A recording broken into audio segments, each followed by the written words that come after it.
Olá pessoal, tudo bem com vocês? Então vamos continuar o nosso estudo de conceitos avançados falando de modelagem e mecanismos de abstração. O que nós vamos estudar hoje na aula? Vamos falar de mecanismos de abstração.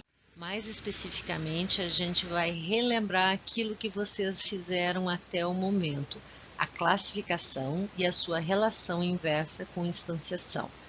Então, vou estar dando um conjunto de dicas quando vocês consideram classificar como entidade um relacionamento ou um atributo. Então, vamos falar da modelagem. A modelagem ela é um processo criativo. Já ressaltei bastante para vocês, tá? Primeiro, o universo de discurso não é fechado. Essa história de ter um enunciado que diz exatamente o que tem que ser modelado é para a gente praticar a modelagem.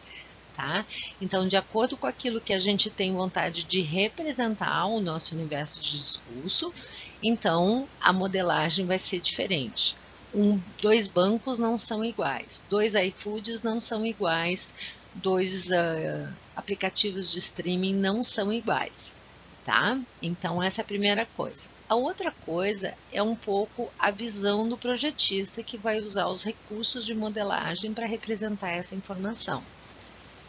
Então, não existe uma resposta definitiva se quando eu vejo cor, se ela é um atributo ou se ela é uma entidade. Depende dessas duas coisas. Então, por exemplo, para um comerciante que está explicando lá que ele quer fazer um sistema de e-commerce e que ele vende camisetas e que essa camiseta é um modelo escrito não sei o que, ele pode simplesmente querer dizer que existem essa camiseta em vermelho, azul e amarelo.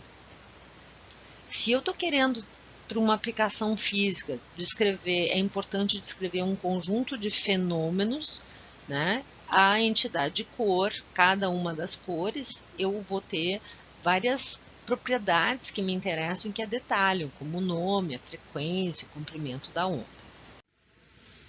E muitas vezes não existe certo ou errado na modelagem, existem implicações de escolhas que eu fiz para fazer essas representações. Quando é que eu posso dizer que está errado? Quando o universo de discurso não está representado corretamente. Tá? Então, por isso que eu sempre enfatizo aquela questão do diálogo que tem que existir com o nosso cliente para entender se é exatamente essa informação que é manipulada através dos seus processos e que é isso que ele quer guardar.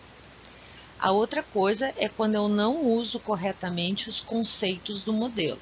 Eu uso um atributo como se fosse uma entidade, um relacionamento, eu não boto cardinalidade, eu deixo cair umas perninhas, eu pinto de vermelho um atributo para representar uma coisa que não existe, então existe regras, o que aquilo representa, cada um dos conceitos, cada uma das extensões, eu tenho que usar ele corretamente. E finalmente, que é o que a gente mais pega, não existe necessidade de redundâncias.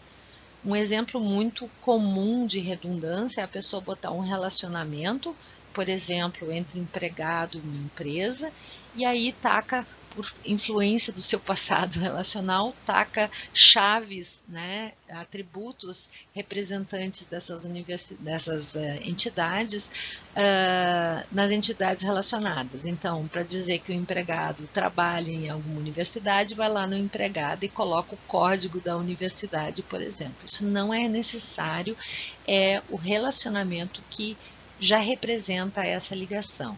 Isso é um exemplo de uma das redundâncias mais comuns que tem e, na verdade, é um erro na modelagem entidade-relacionamento, porque não precisa dessas chaves.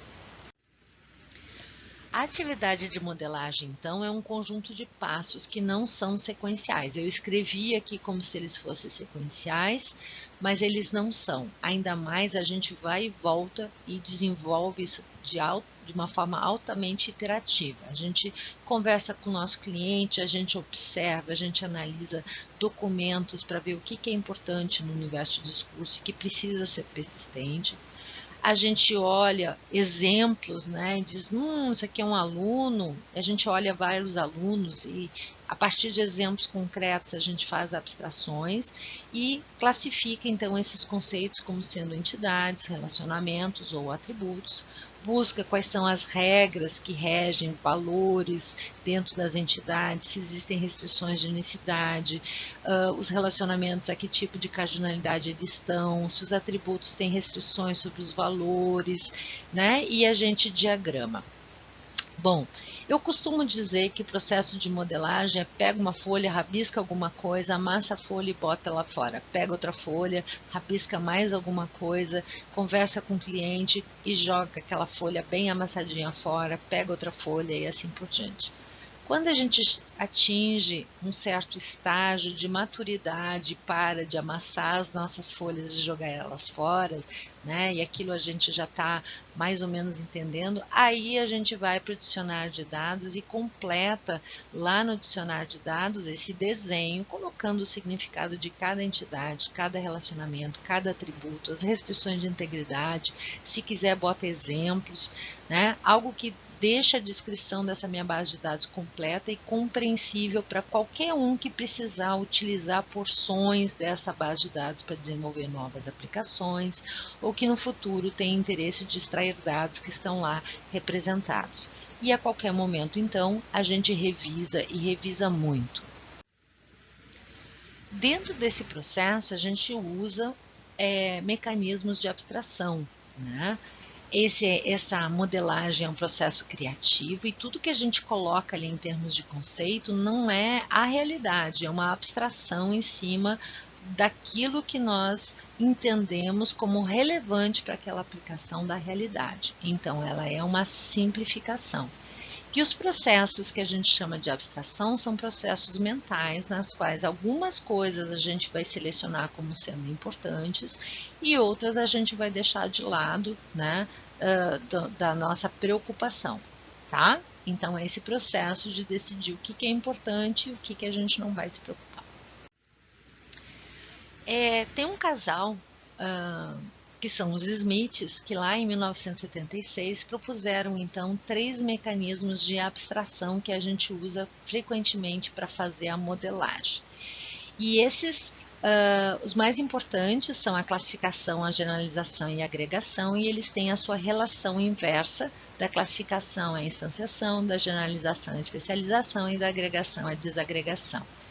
E o que vocês praticaram até o momento foi o ato de classificar, abstraindo de instâncias específicas. Então, vamos dar uma olhada aqui com mais detalhe na classificação, olhando então como um conjunto de dicas quando vocês consideram classificar cada um dos elementos como atributo, relacionamento ou entidade.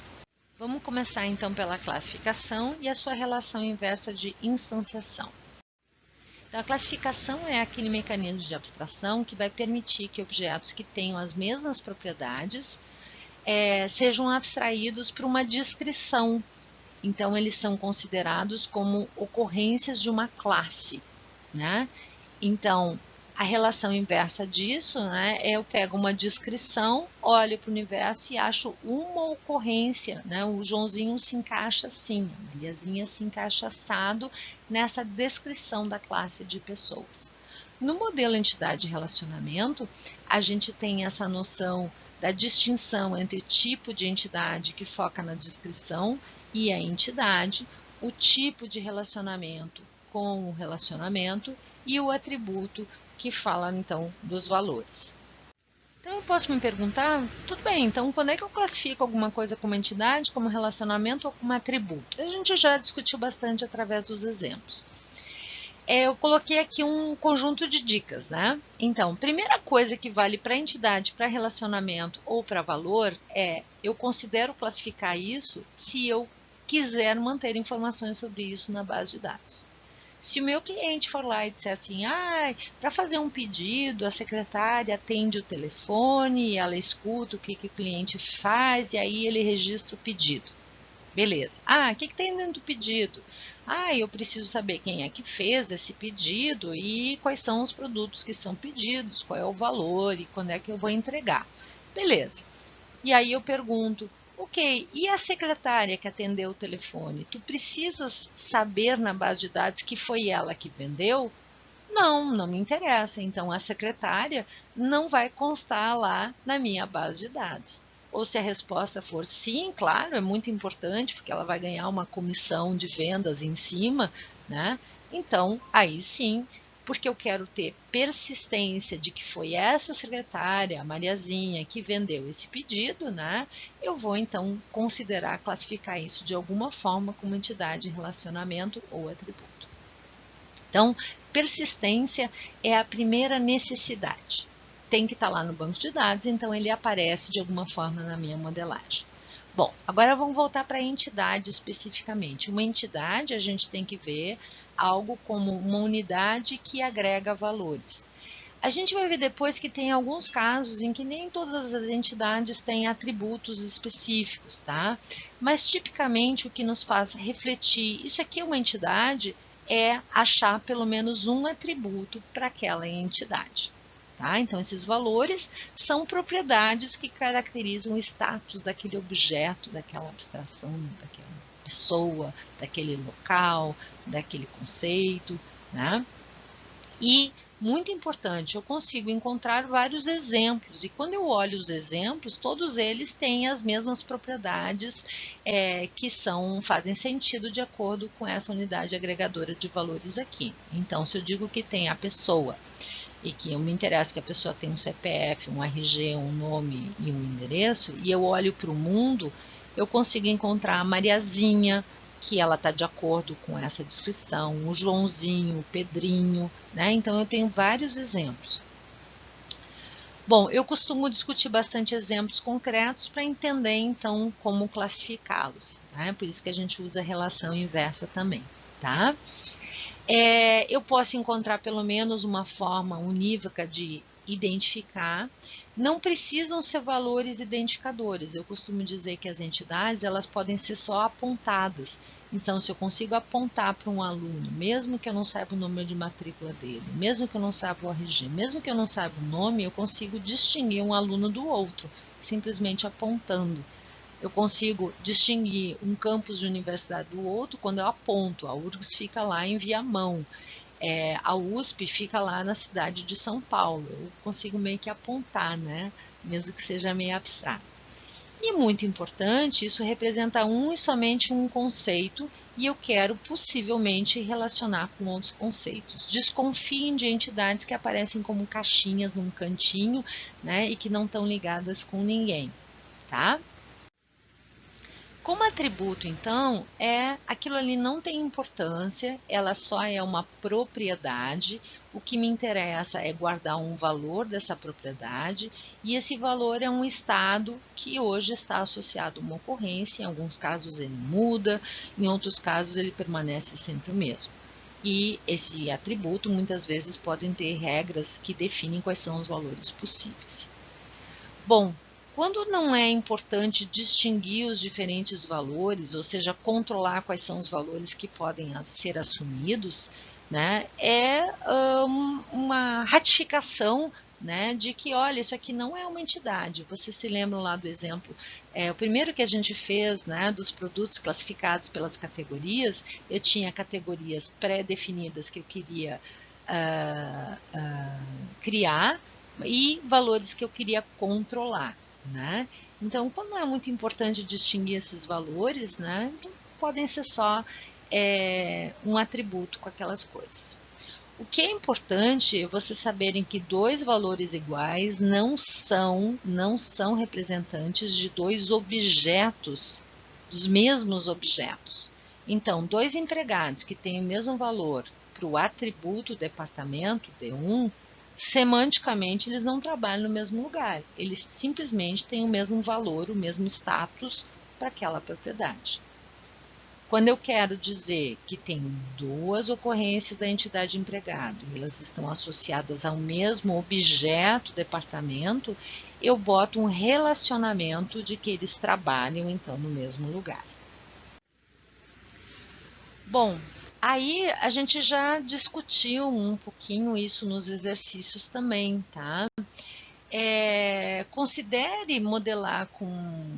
Tem atributos para o atributo, tá? Vocês podem usar a noção de atributos compostos se tudo que vocês querem especificar é uma regra lógica de formação de um valor.